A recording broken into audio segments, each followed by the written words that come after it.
hemos titulado la meditación El momento correcto en una situación imposible. El momento correcto en una situación imposible. Vamos a ver ese milagro, analizar ese milagro cuando Jesús resucita al hijo de una viuda de Naín. Espero en el Señor que, me imagino pues los que somos lectores de la palabra, los que somos estudiosos, estos eventos ya los conocemos y ojalá pues que podamos sacarle el máximo provecho a esta hermosa escritura. Vamos a ver, leemos entonces en el nombre del Padre, del Hijo y de su Espíritu Santo esta hermosa escritura que hoy tenemos la oportunidad de leerla. Por favor, pídale al Espíritu Santo que le dé ese oído dócil para oírla a Dios, al Señor, ese terreno fértil para que pueda germinar y dar fruto. Vamos a ver, leemos la escritura en el nombre del Padre, del Hijo y de su Espíritu Santo. Dice así: aconteció después que él iba a la ciudad que se llama Naín, e iban con él muchos de sus discípulos y una gran multitud. Cuando llegó cerca de la puerta de la ciudad, he aquí llevaban a enterrar a un difunto, hijo único de su madre, la cual era viuda, y había con ella mucha gente de la ciudad. Cuando el Señor la vio, se compadeció de ella y le dijo: no llores. Y acercándose, tocó el féretro, y los que la llevaban se detuvieron, y dijo: joven, a ti te digo, levántate. Entonces se incorporó el que había muerto y comenzó a hablar, y lo dio a su madre. Y todos tuvieron miedo y glorificaban a Dios diciendo: un gran profeta se ha levantado entre nosotros. Dios ha visitado a su pueblo, y se extendió la fama de él por toda Judea y por toda la región de alrededor. Venimos en palabra de oración.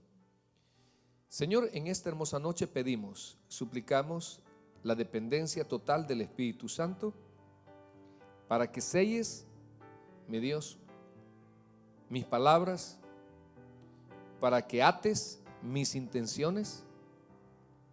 Y Señor, que esta palabra que vamos a compartir con mis hermanos pueda llegar hasta lo más profundo del corazón, que lo estremezca, que lo convenza, Señor, que pueda entender que tú estás hablando a su vida. Siempre hemos creído, Padre, que en ti no hay casualidades, y sé que este es el momento correcto, porque mi hermano, mi hermana necesita, Señor, escuchar una palabra acertada. Solo te pido que pueda distanciarse de los prejuicios. Ejemplo, ¿y qué me va a decir a mí ese predicador? Señor, ese menosprecio, prejuicio, como él lo dice por mí porque se lo han contado. Señor, en ti no hay casualidades. Si un hermano ahí está conectado por curiosidad, si un hermano está conectado ahí, mi Dios, por religiosidad, como sea, pero tu palabra tiene poder, Señor. Un poder para hablar claro, un poder, Señor, para descubrir nuestras intenciones del corazón, para descubrir nuestros pensamientos, para contradecir nuestras decisiones que van en contra de tu voluntad, Señor. Por eso suplico que bendigas a este rebaño que tendrá la capacidad de estar en este momento correcto, en esa situación compleja o imposible. En el nombre de Jesús, Señor, gracias. Amén y amén. Podemos seguir conectados. Hermanos, este mensaje tiene como propósito el que aprendas algunas enseñanzas en uno de los milagros, uno de los tantos milagros del Señor Jesús. Al resucitar a un hijo de una viuda, vamos a tratar de aprender al máximo sobre este milagro. ¿Qué reflexiones podemos tomar nosotros? Siempre he dicho que, o cuando predico sobre este texto, digo, ahí fue pura misericordia del Señor. No vemos una mujer, hijo de David, ten misericordia, he quedado desamparada. Hijo de David, mira, mi corazón está dolido. No, simplemente Jesús iba pasando en ese momento correcto para obrar en una situación imposible. De eso vamos a estar sacando muchas enseñanzas de cómo el Señor, su especialidad, hermanos, va más allá de nosotros mismos. Me encantó uno de los himnos que estábamos entonando, porque cuando usted esté ahí en la gloria, yo le garantizo, hermanos, o muchos llegan a esa conclusión, que todo lo que nosotros podamos obtener en esta tierra por obrar hacia Él, se lo vamos a devolver, porque nada nos pertenece, porque sin Él nada somos. Ojalá esto le entrara a muchos de nosotros, hermanos, que entendamos que somos muy favorecidos cuando permitimos que Jesús llegue a nuestro corazón, que Jesús obre, que Jesús nos transforme, o que Jesús nos tome en cuenta para servir. Por eso, pero volveré a decir, hermanos, y pondré el renglón. El apóstol Pablo dice: doy gracias a Dios porque Él me tuvo por fiel poniéndome en su ministerio. Significa, hermanos, que es Dios quien nos pone, significa que es Dios quien manifiesta su misericordia. Y en este caso yo quiero destacar no la fe, sino la misericordia de Dios. La misericordia de Dios, que lo que alguien puede experimentar por medio de ella, o muchos podemos dar fe, lo que hemos experimentado por medio de esa maravillosa misericordia de Dios. Sí, por medio de esa maravillosa misericordia. Ahora, vemos acá en este caso, a mí en lo personal, no sé, hermanos, pero yo me siento así bien incómodo con este. Voy a probar el micrófono del hermano Helio. Hermano Ulises, pruebo el micrófono del hermano Helio. A ver. 1, 2, 3, sí. No, pues está peor. Me quiero mover con esto. Es que no sé, bueno, ahí vamos. Bien, mire, a esta mujer, imagínese, era viuda, o sea que había pasado por una primera copa, ya lo vamos a ver, de esa misma índole. Ahora los muertos por costumbre se enterraban fuera de la ciudad, en sepulcros, o sea, en cuevas, y iba en ese momento pasando Jesús. ¿Casualidad? No, en Jesús no hay casualidades. ¿Pidió ella un milagro? No, ella estaba resuelta sobre que estaba desamparada, sobre que estaba desprotegida, y iba a cerrar un ciclo difícil, mas sin embargo el Señor le hizo un milagro. Ahora, yo pregunto, hermanos, porque voy más allá, ¿en qué debería de convertirnos para con el Señor su obrar misericordioso de su parte hacia nuestras vidas? ¿En qué debería de convertirnos? Porque si algo, hermanos, quizás Dios detesta, es la presunción de parte nuestra, la vanagloria de parte nuestra, en no conceptualizar que si realmente tenemos el estatus que tenemos delante de Él, no es por nuestro comportamiento, sino es por su misericordia.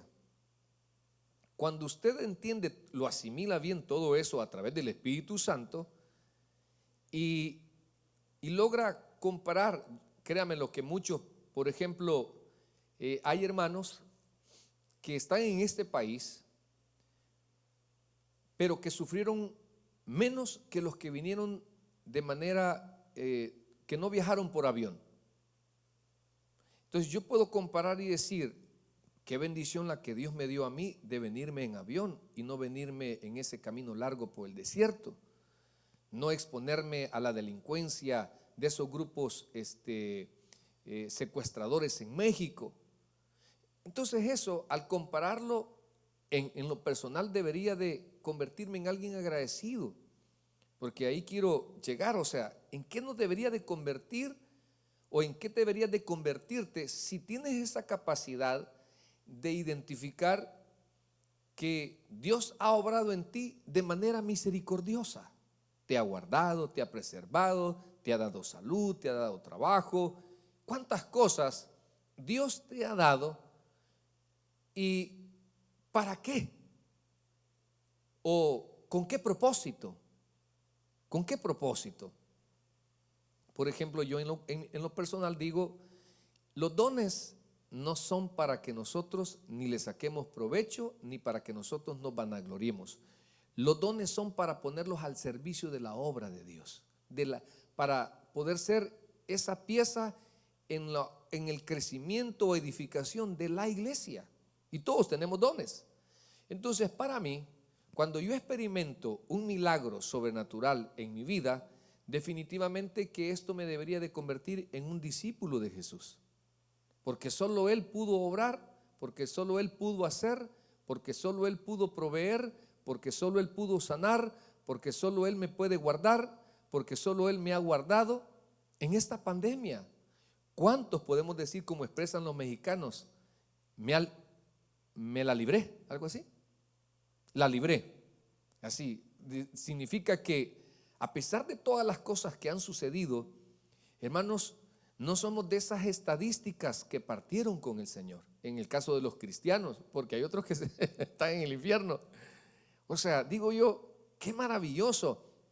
Y hay hermanos que cuando salen de un cuidados intensivos, de un coma, cuando salen de una cárcel, hermanos, donde hay una condena total y Dios hace un milagro de darles esa libertad, ¿en qué se convierten o en qué nos convertimos cuando empezamos a ver todo lo que Dios misericordiosamente ha hecho en nuestra vida? En sus discípulos, en un creyente, en alguien que profesa decir que solo Cristo salva y que solo Cristo es el que me ha perdonado y que lo que soy es gracias a su misericordia, que lo que tengo es gracias a su misericordia. En un discípulo, en aquel deseoso de seguir practicando sus enseñanzas, de seguir permitiendo que trabaje mis áreas, mis debilidades, permitir que Él obre o que realmente yo no hable, sino que se pueda ver lo que Dios está haciendo en mi vida para su gloria y honra, por supuesto. Entonces, para mí debería de convertirme un milagro del Señor Jesús en un discípulo. Número 2, en un creyente agradecido. Hay gente, no sé por qué tiene mente temporal, que solo en la situación difícil logran buscar de Dios, clamar a Dios, reconocer, pero una vez ya pasaron la prueba, se olvidan. Y yo no estoy en contra de que pues nos pase otra situación y volvamos a buscar de Dios, pero qué feo es que hay amistades que solo te tuvieron por un interés. Hermano, eso es incómodo, eso es fastidioso, eso es aborrecible. Tener amistades que solo porque te van a sacar un provecho, eso no sirve, hermanos. Eso no sirve. Perdóneme que sea tan duro. Entonces, pero en este caso yo lo estoy poniendo en contexto de esos milagros que el Señor seguramente en la mayoría de nosotros ha hecho. Nos debería de convertir en cristianos agradecidos. También para mí en creyentes conscientes, o sea, dimensionar hasta dónde Dios ha obrado en nuestras vidas. Tener esa conciencia como muchos no la tienen. Le voy a poner este ejemplo para que me lo entienda. Aquellos jóvenes, hay jóvenes que no tienen conciencia. Por ejemplo, agarran un vehículo y no tienen conciencia que papá lo está pagando, que papá está pagando la aseguranza, que a él le cobran los repuestos y le da un mal uso. No tienen conciencia. Hay jóvenes que no tienen conciencia que es el matrimonio y creen que todo es besitos y amor. No. Entonces, cuando nosotros recibimos un milagro de Jesús, realmente podremos tener conciencia de lo que Dios ha obrado en nuestras vidas. Nos debería de convertir en creyentes inseparables. Inseparables. Tal vez si me están encendidas las voces, hermano. Sí, por favor, es que estoy, pero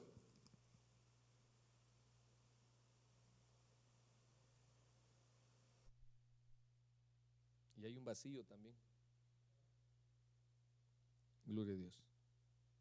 Amén. Gloria a Dios. Gloria a Dios. Sí, yo creo que ahí voy. Bien, hermanos, entonces le decía que ¿qué nos debería de convertir el haber experimentado un milagro de Jesús en nuestras vidas? Primero, en sus discípulos, en creyentes agradecidos, en creyentes conscientes de lo que Dios ha hecho, que solo Él ha podido hacer, en creyentes inseparables, o sea, a sus pies, hermano, como cuando le dijo Pedro: Señor, ¿quieren irse ustedes? Les dijo el Señor Jesús, váyanse pues. Y Pedro, con esa humildad, con ese discernimiento, le dijo: Señor, ¿y a dónde vamos a ir si solo usted tiene palabras de vida eterna? Esa independencia increíble que ellos lograron, hermanos, desarrollar. ¿Cuántos de nosotros también deberíamos de permanecer siempre a los pies de Cristo? Ser de esos creyentes inseparables, no de temporadas, creyentes con el deseo de servirle. Dice que, por ejemplo, cuando sanó la suegra de Pedro, que por cierto, algunos comentaristas dicen que por eso lo negó al Señor. Hermano, ¿sabe qué? Dice que al nomás él la sanó, se puso a servirle. Hay muchos miembros en la iglesia que por todo lo que te ha hecho, deberías de ya tomar la decisión de ponerte ese uniforme y ponerte a servir. Hermano, porque muchos decimos que lo hacemos por agradabilidad, porque Dios ha hecho tantos milagros en nosotros. Entonces, yo no sé si usted, de esas 5 cualidades, usted se ha convertido en alguien para el Señor, en un discípulo, en alguien agradecido, en alguien que está consciente de lo que solo el Señor le ha podido hacer, en un creyente inseparable, en un creyente con deseo de servirle. ¿Sabe que acá en el Evangelio según San Lucas, hermano, es la primera vez que el escritor menciona la palabra Señor, Curios, dueño de todo? Esta fue la primera vez. También algo interesante, que acá, hermanos, comienza la narración de tres milagros que hay perdón la redundancia, en 3 muertos. El hijo de la viuda, luego nos vamos allá en el capítulo 8, la hija de Jairo, y luego también describe, hermanos, en el Evangelio según San Juan, en capítulo 11, versículo 20 en adelante, cuando resucita a su amigo Lázaro. Ahora, como viuda, esta mujer no tendría nadie quien la apoyara o la defendiera. Imagínense cómo quedaba, en qué desamparo estaba esta mujer. Pero para mí, hermanos, quizás desamparo para el hombre, pero vea cómo Dios está pendiente. Y esto es algo que yo quisiera que usted lo crea de todo corazón. Usted no está en el desamparo, usted está en las manos de Dios. Y no se preocupe, vivamos una aventura de fe. Viva una aventura de fe, porque Dios, hasta aquí Ebenezer, Dios no nos ha dejado. Dios no nos ha dejado. Ahora, también dice ahí que iba una multitud, o estaba una multitud con la mujer, o había mucha gente. Acompañar a un cortejo fúnebre, hermanos, se consideraba como algo virtuoso. Y dice dice que la multitud pudo haber sido bastante gente considerable. Ahora, pero meditando en todo esto, cuando iba toda esa gente, solo para el que lo ha vivido, hermanos, el ir a enterrar a un ser querido, sabe lo especial y lo confortable que es ver amistades en esos momentos difíciles. Fíjese, solo el que lo ha vivido, el pasar por esa copa, y de repente saber que estamos en un cementerio y ver esas personas, hermanos, o esos amigos, y no sé si le ha pasado a alguno que dice: hey, pero mi amigo aquel no vino. Y yo sé, no quiero ser hiriente con aquellos que tal vez en sus trabajos no les dieron permiso. Estoy hablando o descubrir el corazón de aquellos que ni siquiera te tomaste la molestia de hacerle una llamada.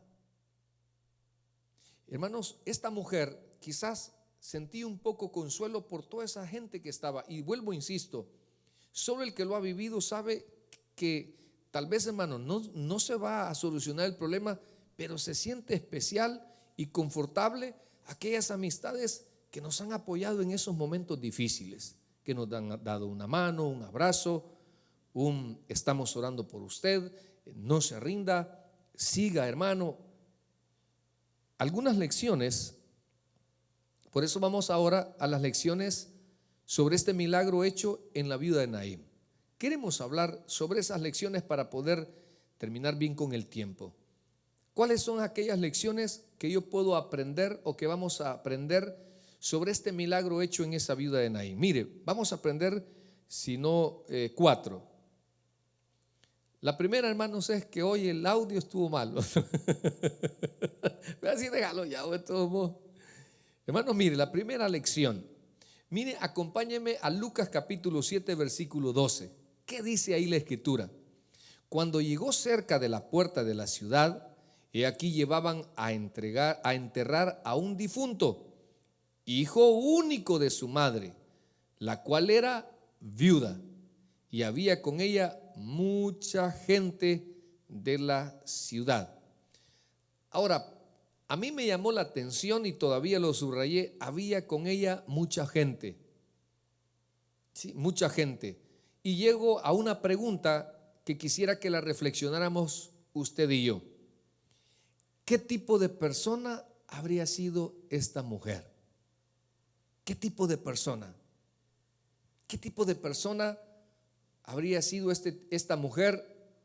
¿O qué provocó tal vez también el saber que esta mujer nuevamente enfrentaba otra copa difícil? Seguramente ya la habían acompañado a enterrar a su esposo, y luego quizás habían esas palabras de consuelo como por ejemplo: pero le queda a su hijo, así que ánimo, no se rinda. Muchos quizás de los que le acompañaron ya habían compartido en el funeral anterior de su esposo.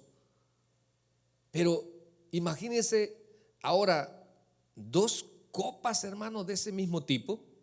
Solo me remonto, por ejemplo, cuando Job en un solo día perdió sus 10 hijos. En un solo día. En un solo día. 10 cuerpos de 10 hijos muertos. En un solo día. Recuerdo el año pasado, creo que fue, de uno de nuestros pastores de la organización. Creo que él murió de una insuficiencia renal, era diabético, y pues se murió. Y la hija de ella entregada, servidora, y aquí viene como aquellos conflictos. Si toda la iglesia estuvo pidiendo, si toda la iglesia estuvo orando, había unidad, y más sin embargo, mis amados, Dios no respondió y se murió el pastor. Bueno, pero siguió la familia pastoral, algo que muchas veces la congregación no ve, todo lo que conlleva el que alguien sirva o que alguien trabaje para la iglesia. Queda prácticamente la familia ahí sirviendo, y la esposa del pastor agarró su camioncito de la iglesia a traer comprados, cosas que en ocasiones la iglesia desconoce el trabajo que hace la familia pastoral, y agarró el carrito y se fue a comprar las verduras para la sopa, las cosas que iban a hacer, y sufre un accidente y se muere la señora. Queda en el impacto del choque, ahí quedó muerta en menos de un mes. Y la jovencita, por cierto, creo que la tengo de amigo en mis redes sociales.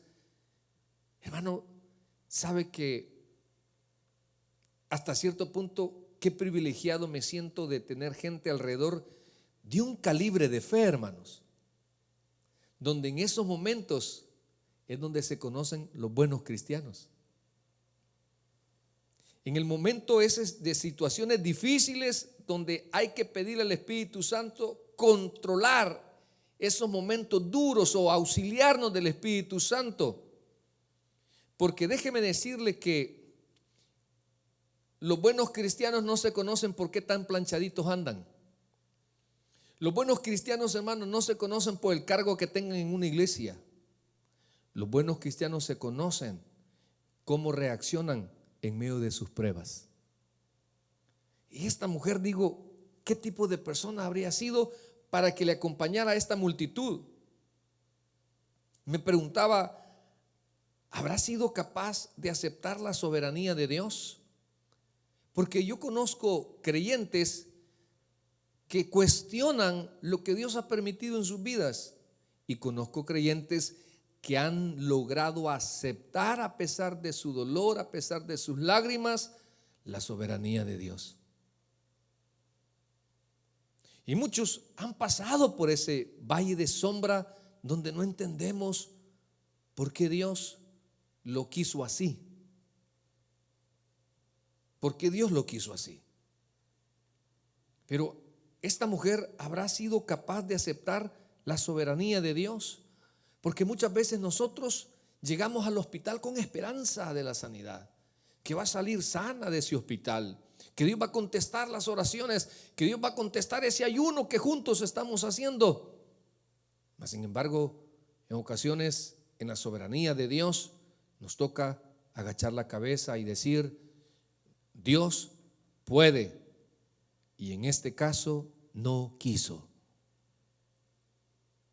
¿Seremos nosotros de ese calibre de cristianos, hermanos, donde de este milagro podemos ver que la mujer ya iba con la segunda copa? También para que haya dice ahí que iba con ella mucha gente. ¿Habrá hecho algo en la vida de estas personas? ¿O habrá asistido mucha gente hipócrita? Porque en las velas hay mucha gente hipócrita.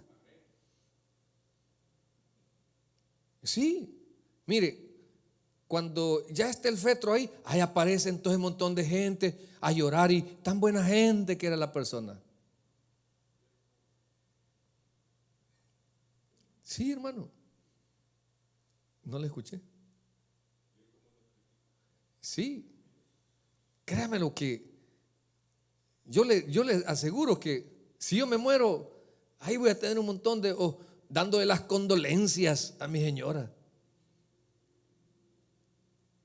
Pero estamos ahorita hablando de la viuda. No que va a morir. No, hermano, la mala hierba cuesta que se muera. Hermanos, ¿habrá hecho algo esta mujer en la vida de esas personas para decir: ella acompañémosle, ella apoyémosle? No, hombre, ¿cómo es posible? ¿Qué tipo de persona habrá sido esta mujer? Esa es la primera pregunta. En segundo lugar, hermanos, ¿sabe qué reflexión puedo sacar yo de parte del Señor? Es que Él se compadece de cualquiera. Se lo vuelvo a repetir, el Señor se compadece, dice por ahí: tendré misericordia del que yo quiero tener misericordia. Y le recuerdo, Dios ha tenido misericordia de usted y punto. Porque hay algunos que no tienen esa capacidad de aceptar que no a todo mundo le vas a caer bien. Muchos no tienen esa capacidad de saber manejar esas críticas destructivas en nuestras vidas. Hermano, el Señor se ha compadecido de nosotros, ha sido por su misericordia. Porque dice en el versículo 13: y cuando el Señor la vio, se compadeció de ella y le dijo: no llores. se compadeció de ella. Hermanos, una mujer que no tenía fe, o por lo menos en medio de ese dolor estaba cegada. No sabía, quizás no había oído, pero le dijo el Señor, espérense. Cuando la vio, se compadeció. El Señor se ha compadecido de nosotros. Cuando el Señor la vio, ahí es donde le digo que Lucas menciona por primera vez la palabra Señor. Esa palabra Señor refleja, mis amados, es la confesión cristiana de que Jesús era más que un profeta. Allá el apóstol Pedro, cuando uno de sus primeros sermones dice, sepa pues, en Hechos 2:36, sepa pues ciertísimamente toda la casa de Israel que a este Jesús quien vosotros crucificasteis, Dios le ha hecho Señor y Cristo, dueño de todo. Le ha hecho dueño de todo. Por eso nuestra vida le pertenece, todo lo que nosotros somos. Cuidado, y usted se le olvida que usted es administrador ahora, no es dueño de su vida. A mí eso, yo hago con mi vida lo que yo quiero. Va pues. Si no aprendes a escuchar a Dios, si no aprendes a obedecer a Dios, Dios te tiene reservado un gran pez para que dejes de andar contra la corriente. Hermanos, el apóstol Pablo también declara en el versículo 1:4 de 1 de Romanos, que dice, y fue declarado hijo de Dios con poder, según el Espíritu de sanidad, por la resurrección de entre los muertos. Ahora me encanta, por eso le digo que el Señor se compadece de cualquiera, de cualquiera. No podemos nosotros venir en estos momentos a presumir y decir, no, es que yo busqué de Dios. Usted no ha buscado de Dios, Dios ha tenido misericordia de usted.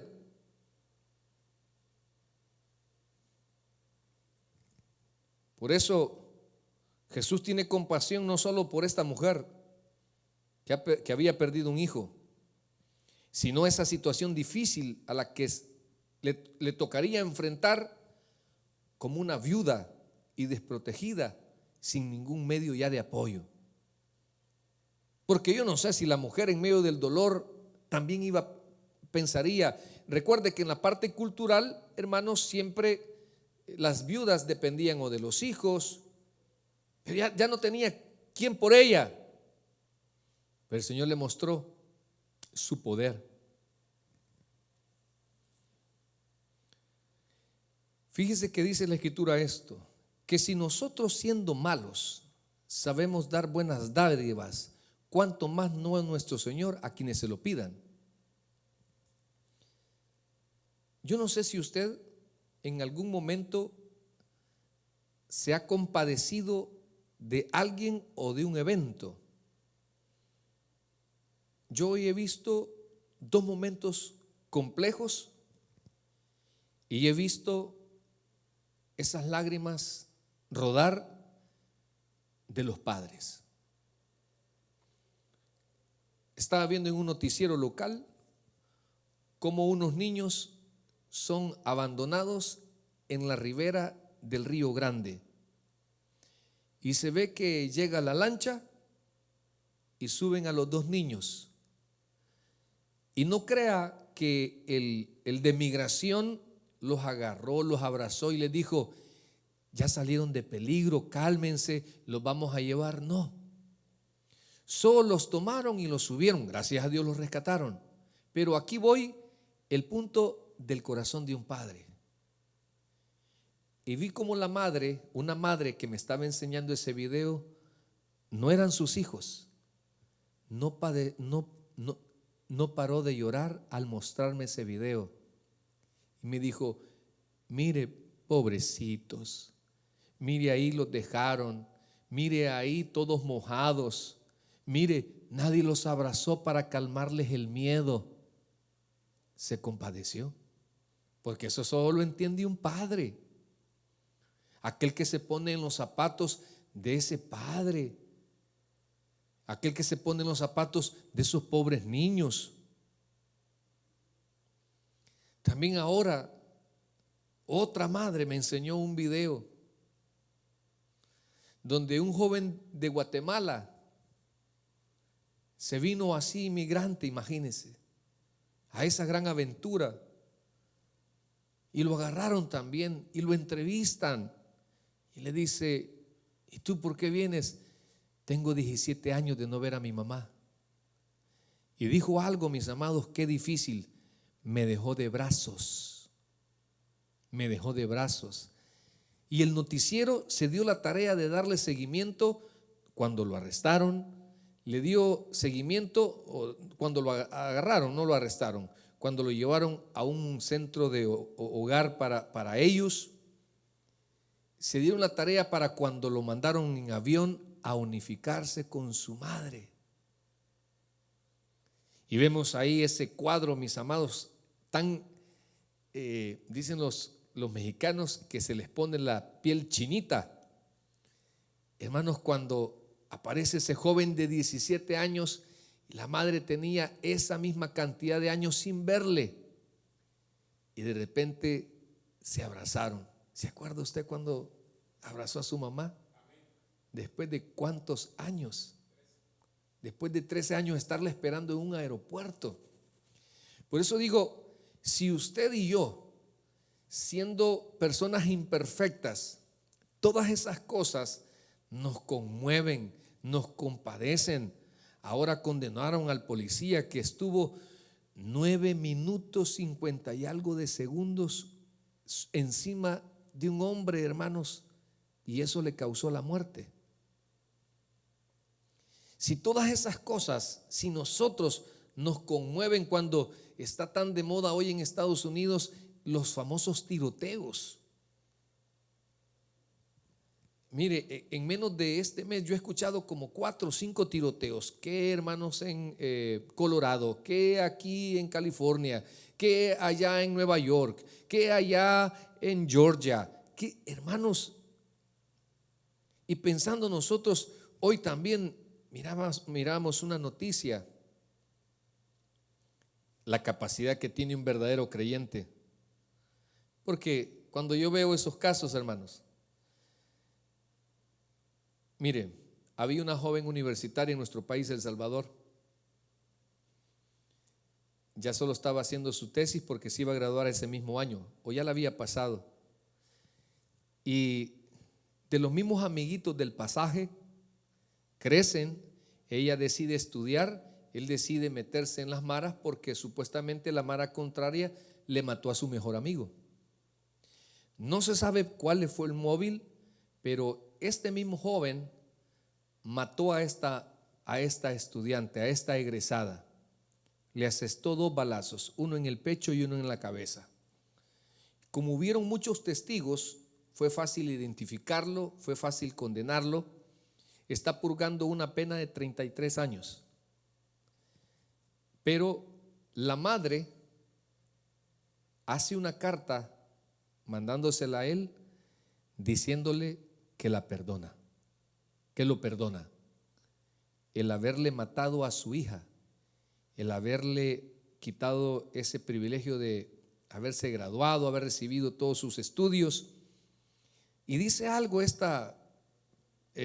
considero que es hermana en Cristo por este término en la carta, dice: Dios puso en mi corazón que lo perdonara. Esas cosas es un lenguaje de mucho de cristiano. No quiero decir de religión, hermano, sino de un verdadero cristiano. Porque el cristianismo no tiene tinte religioso. Cuando leí eso, dije yo, estos son los verdaderos cristianos. Y nosotros, qué distantes estamos de practicar el verdadero cristianismo. No, mire, hermano, no voy a hablarlo a usted. No, mire, al analizar todo eso digo yo, qué orgulloso soy. Al analizar eso digo yo, qué implacable me comporto hay veces, hermanos, y veo tantas cosas porque digo, El verdadero cristiano se conoce no por ser un buen predicador, se conoce por ser un buen obediente de la palabra. Se conoce por dar esos frutos del Espíritu: amor, gozo, paz, paciencia, benignidad, templanza, bondad, mansedumbre y fe. Ahí se conoce el buen cristiano. Por eso, mis amados, digo yo, imagínense cómo en segundo lugar puedo reflexionar que el Señor se compadece de cualquiera. Y si con estos 3 ejemplos que le digo yo, esta gente se conmueve a hacer algo bueno, ¿cómo Dios no se va a compadecer en su vida? ¿Cómo Dios no va a obrar en su vida? Porque usted está en el momento correcto. Dios le quiere recordar que aún tiene misericordia para usted. Dios le quiere recordar como aquella mujer que fue encontrada en pleno acto de adulterio, donde en pleno acto, y la llevaron los escribas y fariseos, y me imagino que ahí estaban de testigo el pastor del tabernáculo de Hollywood, sus líderes, y ahí estábamos nosotros también con nuestra piedra ya lista, porque ha fallado. Porque ahí es donde se manifiesta aquel que se le olvida aprender qué significa misericordia. Y el Señor le recuerda algo y le dice: el que de vosotros esté limpio de pecado. Yo me imagino que en ese momento el Espíritu Santo les ha de haber recordado las movidas que ellos también tienen. Porque, hermanos, todos estamos en la misma categoría de pecadores. No, es que yo, como no soy divorciado, entonces soy más santo. No sos divorciado, pero tal vez tenés otros pecados. Perdóname, ¿y no tenés hijos también por fuera?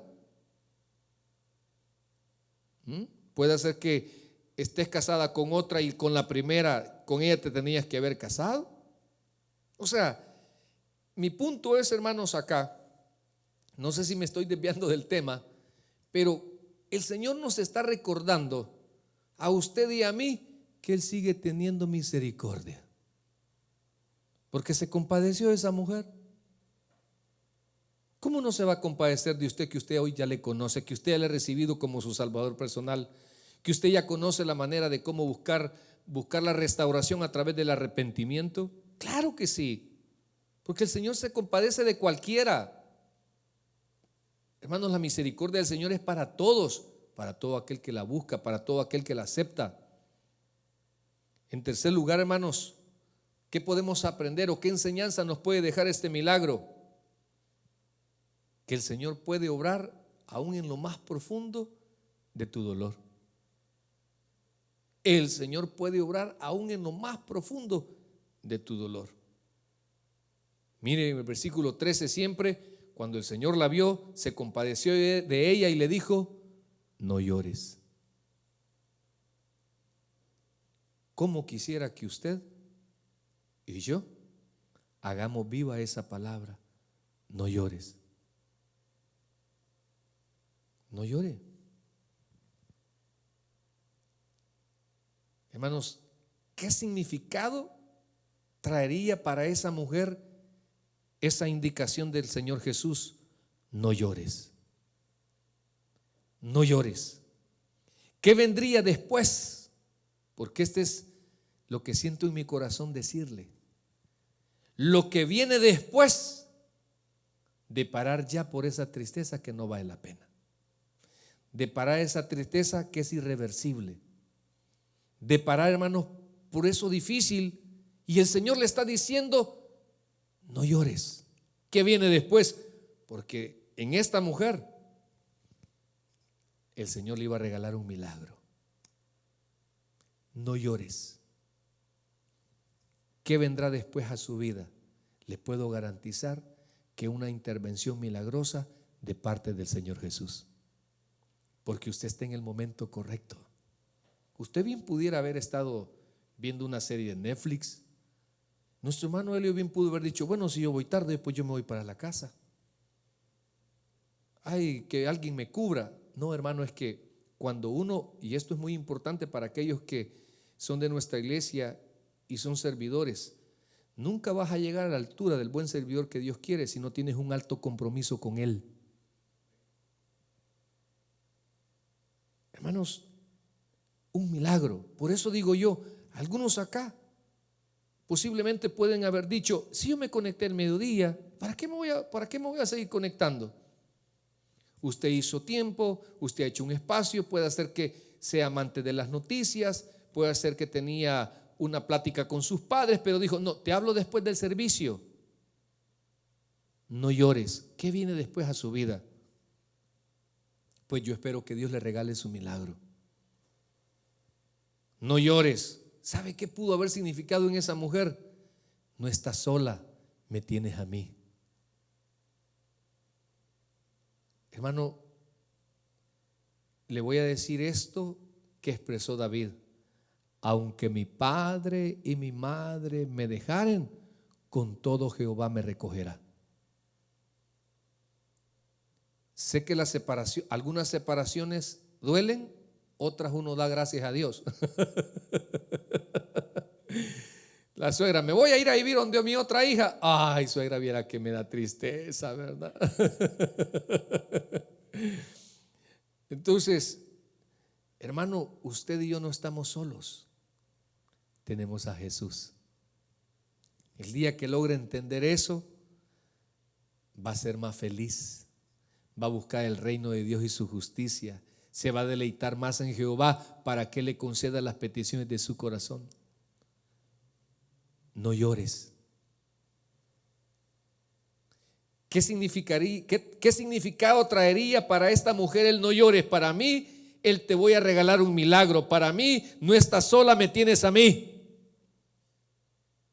En tercer lugar, hermanos, yo te voy a sorprender. No sé cuántos hemos experimentado esas sorpresas de Jesús en nuestras vidas. Yo te voy a sorprender. Es que qué bonitos son las sorpresas. Hermano, es increíble, porque venía algo tan maravilloso, porque le dijo: no llores. ¿Qué venía después? Un milagro. ¿Qué venía después? Diciéndole: hey, me tienes a mí. Claro, ella no entendía. Y después que Jesús obró, quedó sorprendida. Si yo estuve ahí con mi hijo cuando pegó el último suspiro, si ya lo llevaba a enterrarlo y el Señor me lo resucitó. Aquí aplica a muchos en algunas situaciones que las hemos dado ya por terminadas. Y Dios, porque lo podemos espiritualizar, hermano, ¿cuántas cosas usted en su vida las daba por terminada? Y ahora tiene una nueva oportunidad. ¿Cuántos en algún momento nos hemos sentido terminados con los hombres y con una nueva vida para con Dios? No llores. El Señor puede obrar en el más profundo dolor que usted y yo tengamos. Y por último, mis amados, miren el versículo 14: y acercándose tocó el féretro, y los que lo llevaban se detuvieron, y dijo: joven, a ti te digo, levántate. Hermanos, el toque del Señor puede obrar en el más inmundo, porque primero, en la ley mosaica, hermanos, un rabí no podía tocar a un muerto, porque hay gente religiosa que no puede compartir con nosotros los imperfectos, porque no, o sea, yo soy muy pecador, pues, o sea, ustedes tienen un pastor pecador y por eso yo no pertenezco al Tower de Hollywood, porque yo soy muy santo. Qué increíble, hermanos, hasta dónde llega la hipocresía religiosa. Pero qué bello que el Señor es tan lindo, que a pesar de que no podía, pero Él tocó a ese joven. Y con muchos se ha dignado a irnos a buscar hasta lo más putrefacto, hermanos, lo más apestoso. Ahí ha llegado Jesús a traernos. Por eso el Señor puede obrar en lo más inmundo. Puede sacarnos de nuestros delitos y pecados. Esto me lo van a entender muchos que han estado o hemos estado ahí. ¿De qué delitos y pecados no nos ha sacado Dios? Y un amén aquí, todos son santos. ¿De cuántos delitos y pecados el Señor no nos ha sacado? Y ahora somos nuevas criaturas. Hermano, puede darle vida a aquello que creemos muerto. Pues voy a hablar de mi vida porque yo no le conozco la suya. Mire, nosotros con mi Señor hemos tenido unas separaciones bien duras. Bueno, 2 separaciones bien duras. La última, pues yo ya no quería nada con ella. Y duré como 2 años solo y ni mal acompañado. Y yo, créame lo que yo me buscaba en mi corazón y no la hallaba. Y me rogaba y me pedía. Y yo, hermanos, nada. Contento con mi vida pastoral de soltero. Yo. Mire, pero Dios tiene sus maneras. Entonces ella le tocó esperar y sufrir 2 años. Pero ahí me tiene la condenada. Atrapado, hermanos. Porque muchos, esto se lo dije yo a una hermana también, que vio a su hijo fracasar en el matrimonio y me dijo: pastor, se acabó la familia de mi hijo. Y solo sentí en mi corazón, créamelo, decirle: la última palabra la tiene Dios. Ahí están juntos siempre. Porque Dios, hermanos, puede obrar en aquello que nosotros consideramos ya muerto. Mire, hay cristianos que por A o B motivo se alejan del Señor. No le digo pues que Dios les va a devolver ese deseo de buscar los caminos del Señor. Si ahí les tiene una cárcel, ahí les tiene un hospital, ahí les tiene un problemita ahí, hermanos. Hay unos que son inteligentes y con la predicación entienden. Hay otros que no. Pues cada quien sabrá cómo quiere que Dios lo trate, ¿verdad? Pero si Dios, hermanos, puede obrar hasta en el más inmundo y hasta en el más desobediente. Cuando Dios nos ha tomado como por sus hijos, también así como lo bendice, así lo va a tratar como hijo también. Por eso Él no nos va a dejar en la misma condición. O lo dejó ahí a ese pobre hijo en el féretro. No, le dio vida, que es la vida en abundancia que ahora gozamos nosotros los cristianos. No te va a dejar en esa condición, nunca te va a dejar tirado ahí, te lo garantizo. Que hay momentos difíciles, sí, hay tiempos de disciplina, sí, pero no es eterno. Que hay tiempos de vaca al vaca, sí, pero solo son 7. No es para siempre. Que hay tiempos de esclavismo, sí, pero tampoco para siempre. Que hay desiertos, sí, pero no son para siempre. Que hay tiempos de conquista, sí. Que hay que pelear, sí, pero no es para siempre. Vienen tiempos diferentes. Seremos, hermanos, personas no perfectas, pero sí personas transformadas. ¿Por qué no somos perfectos? La perfección en el hombre no existe. La perfección en el hombre no existe. Pero sí, mis amados, personas transformadas. Muchos de los creyentes, cuando usted asista a una iglesia, somos lo que somos porque el Señor nos ha transformado. Primero, somos lo que somos porque el Señor nos ha perdonado. Somos lo que somos porque el Espíritu Santo ha ministrado nuestro corazón, ha ministrado nuestra mente y nos ha transformado. Hasta lo más inmundo puede obrar el Señor. Así que espero que usted experimente ese momento maravilloso que el Señor quiere tener con usted. Pero tiene que permitir, hermano, que le ministre su corazón. Tiene que ser convencido, no por el grito en una predicación, sino por esa voz audible de Dios que te está diciendo: yo te quiero dar vida y vida en abundancia. Vamos a orar. Padre, le damos las gracias por su palabra. Le suplicamos, Señor, que usted haya hablado a mi hermano, a mi hermana, en el momento correcto. Por eso suplico, Dios, que bendiga a mi hermano sediento de tu palabra, que bendigas ese oído, Señor, que quiso oír tu voz, que bendigas a esa mujer que quizás está llorando por su tribulación, que bendigas a aquel hermano que siente que todo está terminado, tal vez en sus manos, pero no en las manos de Dios. En el nombre de Jesús, Señor, toca la mente, el corazón, el alma de aquellos que venimos ahora, Señor, tristes, angustiados, derrotados, quizás caídos, pero no vencidos, Señor. Así como en aquella mujer, Padre, que no te demostró fe, tú le demostraste misericordia. Y hay algo que tan hermoso, hermanos, que me lo trato de decir todos los días: nuevas son las misericordias de Dios cada mañana. Esta noche ya trajo su propio afán, mañana es un nuevo día. Ojalá que Dios le bendiga su vida de fe. En el nombre de Jesús, amén y